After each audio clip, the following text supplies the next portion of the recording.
I had a discussion with Prime Minister Modi. বাংলাদেশের অন্তর্বর্তীকালীন সরকারের প্রধান উপদেষ্টা ডক্টর মোহাম্মদ ইউনুস কাতার ভিত্তিক সংবাদ মাধ্যম আল জাজিরাকে দেয়া এক বিস্ফোরক সাক্ষাৎকারে নতুন করে রাজনৈতিক মঞ্চে ঝড় তুলেছেন। Mohammad Yunus real reform or just a new ruling class in Bangladesh শিরোনামে ২৭ এপ্রিল আল জাজিরার ওয়েবসাইটে প্রকাশিত এই সাক্ষাৎকারে তিনি সরাসরি অভিযোগ করেন, ভারতে আশ্রয় নেয়া সাবেক প্রধানমন্ত্রী শেখ হাসিনা এখনও বাংলাদেশের রাজনীতিতে অস্থিতিশীলতা তৈরির চেষ্টা করছেন।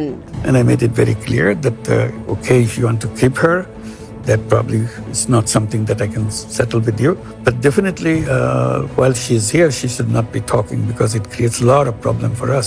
সাক্ষাৎকারে আল জাজিরার সাংবাদিক নিয়েভ বারকার শেখ হাসিনার ভূমিকা নিয়ে প্রশ্ন করলে ডক্টর ইউনুস জানান, ব্যাংককে অনুষ্ঠিত বিমস্টেক সম্মেলনের সময় তিনি ভারতের প্রধানমন্ত্রী নরেন্দ্র মোদীর সঙ্গে সরাসরি বৈঠক করেন। বৈঠকে ডক্টর ইউনুস অনুরোধ করেছিলেন শেখ হাসিনাকে যেন চুপ করানো হয়, কারণ তার উস্কানিমূলক বক্তব্য বাংলাদেশের অভ্যন্তরে উত্তেজনা সৃষ্টি করছে। She should not be talking because it creates a lot of problem for us. She is giving speeches to incite people inside of Bangladesh. কিন্তু মোদি স্পষ্ট জানিয়ে দেন, ভারত হলো এমন একটি দেশ যেখানে সামাজিক যোগাযোগ মাধ্যম উন্মুক্ত। শেখ হাসিনা কি বলছেন তা তিনি নিয়ন্ত্রণ করতে পারবেন না। ডক্টর ইউনুস আরো বলেন, আমি মোদিকে স্পষ্ট করে বলেছিলাম, যদি আপনি শেখ হাসিনাকে ভারতে রাখেন তাহলে তার বক্তৃতা বন্ধ করা উচিত, কারণ তার কথাবার্তা আমাদের ভোগান্তিতে ফেলছে। তিনি আক্ষেপের সুরে বলেন, মোদির উত্তর পরিষ্কার ছিল, তিনি কিছু করতে পারবেন না।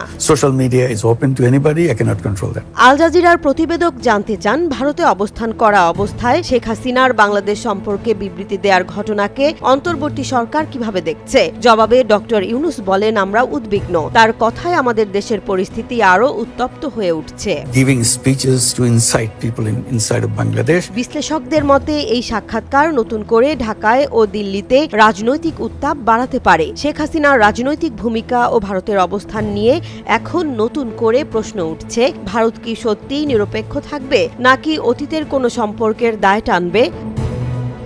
এদিকে শেখ হাসিনা ভারতের মাটিতে বসেই বিভিন্ন আন্তর্জাতিক সংবাদ মাধ্যমে নিজেকে বৈধ প্রধানমন্ত্রী দাবি করে চলেছেন। ফলে বাংলাদেশের অন্তর্বর্তী সরকার ও প্রধান উপদেষ্টার সামনে এক কঠিন রাজনৈতিক চ্যালেঞ্জ তৈরি হয়েছে।